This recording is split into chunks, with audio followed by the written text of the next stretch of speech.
Hey guys, Greg here, Bone Tactical. I am currently navigating or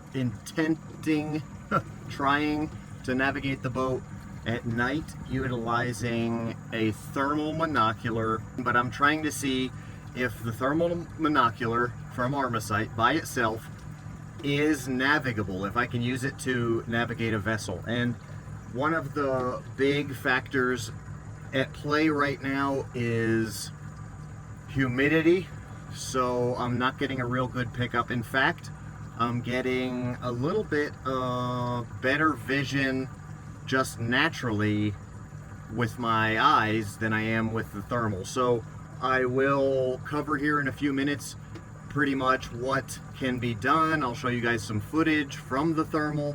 I'll tell you what it's used for and what it's best used for, what I'm using it for, and I'm really just testing it. I'm putting it through its maximum paces, guys. I'm testing right now whether one of the best budget thermal monoculars on the market, if not the best budget thermal on the market, I'm testing right now whether it is actually navigable, whether it can be used by itself standalone, whether this technology has arrived at the point where this tiny little monocular can be used to navigate at nighttime. Basically from walking all the way up to one of the most difficult forms of navigation, which is what I'm doing right now, running skinny backwaters with a vessel through mangrove islands and where there's hazards of oyster beds and all kinds of stuff like that. And it's very easy to get lost or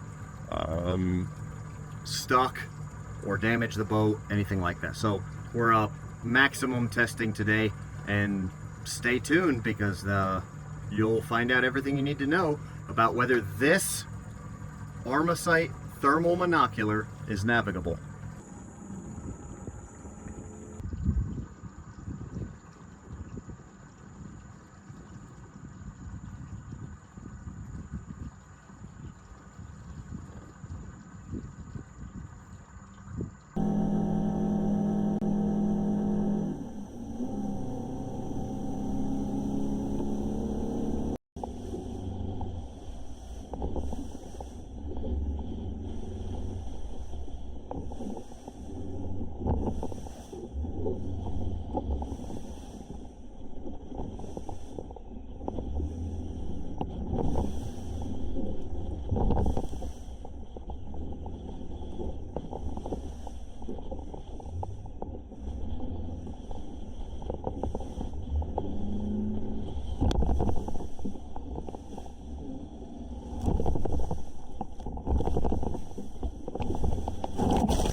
First off, let me start by saying, do not attempt anything that you've seen or will see in this video at home or on your own, or don't even try it.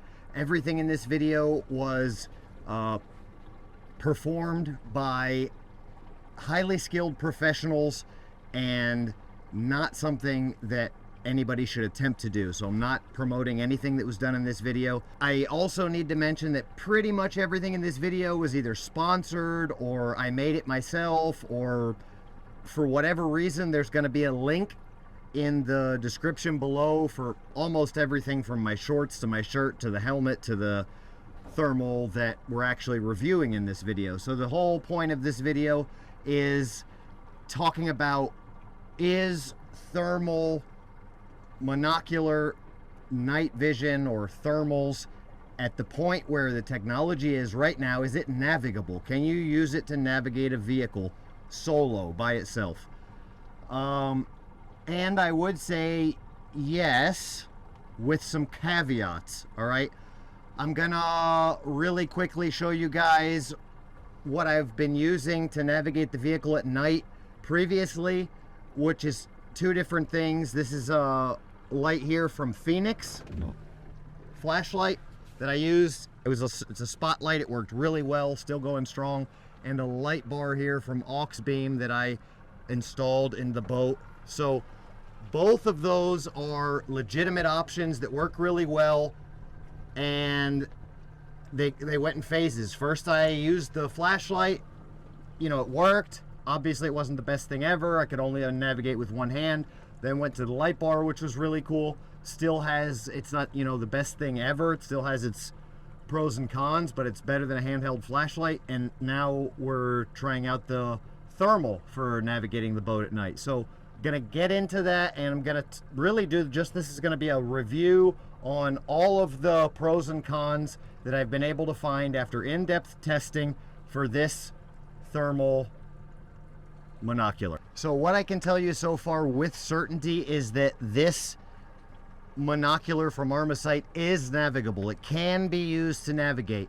Most people using it are probably, you know, to navigate, are probably gonna be walking around with it. So that means you can walk around with it at night and you can see where you're going, you can see what you're doing. That's what I mean by that. I was able to drive the boat with it, and let me just walk you through what happened. I'll probably either throw videos up over overlay, or I'll have already put them up here, or I'll show you when I'm talking about what I'm talking about. But when I first got started, the humidity was a big issue and it was unusable, and I was like, oh man, I'm not going to be able to use this. It sucks. It didn't really suck in and of itself, but the humidity made it very difficult to use and not really usable at low speed. So I was going so slow in the beginning of the video, navigating some backwaters, that it fogged up basically. And you know, I guess that's an issue with anything that has glass.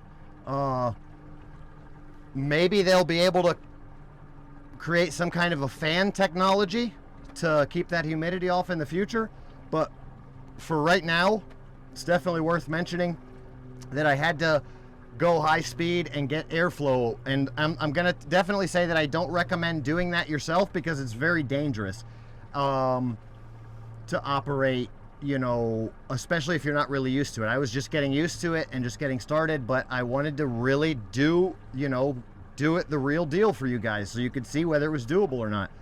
And so I just full speed, 40 miles an hour at night, open water with, you know, any possibility of hitting channel markers or anything that could be in the water, to get a feel for it, and it very quickly cleared up.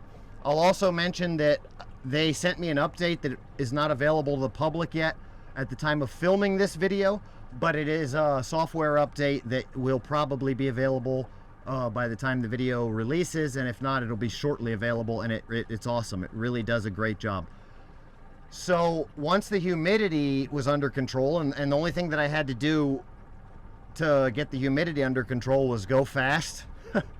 So once air got moving over the optic or monocular, the humidity cleared up right away, and the image cleared up. So I'll also mention I was filming so I could show you guys, and there is a delay. It's like a 30, the processor goes from a 60 to a 30 while filming. So, and there was a lot of glitches. So I did notice a lot of glitches, both while filming and not filming, much more prevalent while filming. And when I say glitches, I just mean it gets stuck for a split second. For a split second, it'll get stuck. The input. So what it's doing is it has a sensor, and it's reading input, and then it converts it inside with the software and hardware as well, and it shows your eye what it wants you to see. So, you know, during processing, there's always like a tiny little delay. The idea is that it's not perceptible to the human eye or the human brain, but in this case, there were a few glitches. At one point, I'm looking for channel markers, and it glitched right while there was a channel marker right in front of the boat, and I almost hit the channel marker. I started out kind of trying to use both eyes, and it's very difficult to try and switch back and forth to both. So I started relying more and more as I was getting used to the monocular and trusting it. I started relying more and more on the monocular, and then once I really got a good feel for it and adjusted the helmet a little bit, some micro adjustments and whatnot, I actually was able to really get a good feel for it and really comfortably drive, even to the point, which was really, really cool, that I could actually see all of the ripples and waves, and I could see the surface of the ocean, and I could see exactly what the water was doing, which was super helpful. Something that I can't do with a light. The light, you know, creates a spotlight, dark spots, light spots, and there's a very narrow field of view on this, but I was able to see that that the boat wasn't going to hit anything, which was cool. And this is not what you're going to be using this for. So now, you know, I wanted to test and see whether this could really be used for that, and see if the technology has really gotten to that point. I think it has. So we're now at the point where the technology can officially be used to navigate. Of course, a lot more potential in the next 5 years. This technology is really going to take off, because now we're finally at the point where it's navigable. And I think, especially with this one being so affordable, it's $3,000, but it's even cheaper than the Chinese manufactured and rebranded models, which don't have those software updates and don't have the support that Armasight does. So that's great. Now, we talked about what not to use it for, what I don't recommend you using it for. We put it in a scenario that you guys wouldn't put it in. I ran it through this test because I know that none of you guys buying this are gonna risk your life and really put everything on the line to see whether this thing works great or not. I like doing stuff like that, and I like testing my skills. I went out and did some scuba diving as well right after the hurricane. I wanted to see if I could find some fossils, but there was zero visibility. I couldn't see anything, and incredibly rough. So it just wasn't the right day to try and find fossils, but I did go out and brush up on my skills, and got to scuba dive a little bit in zero visibility and navigate without use of a compass, which was really fun, and solo without, you know, having to be able to get back to the boat in extreme conditions, heavy weather, heavy current. Do not ever attempt to do that by yourself. It's extremely dangerous, and it requires an extremely advanced skill set. All right, you will probably die. Anyway, now that we got that out of the way, what is this good for? What will you use this for? You should probably, what I would recommend buying this for is either to pair with a PVS 14, to pair with a night vision, you know, bridged with a rain bridge, and, you know, whatever you want to call it, the little bridge thing that you can put both of them on there. And you have thermal on one side, night vision on the other. Or this is going to be great for hunters hunting at night, looking for a heat signature in target mode at a close distance. It can also be used for reconnaissance. It can also be used for, I believe that it could potentially have some survival, escape, and evasion uses, but I'm going to put it to the test in future videos as far as that goes. So what I'm going to recommend this for is hunting, particularly predator or invasive species hunting at not extremely extended distances. And yes, it is navigable. It's not super easy to navigate. And if you guys, I'll close this out by saying, if you guys are wanting to use this for any kind of disaster preparedness or end of the world prepper type stuff, or if, you know, and any kind of, you just want to be cool tactical, I will say use it. Okay, if you're gonna buy it, find a use for it. So I'm practicing with it, navigating the boat at night. You need to figure out something similar, because if you just buy one of these, there is a skill set involved with, you have to get used to it, and you have to set it up, and you have to get a feel for it. You just have to get used to it. And so if you don't use it regularly, you're not going to just pull it out of a bug out bag and be able to use it when SHTF. It doesn't work like that.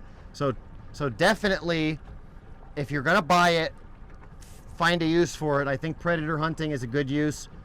If not, then, you know, what if you guys are in like any kind of a little militia or whatever. I know some guys like to do the war games or airsoft or paintball, whatever.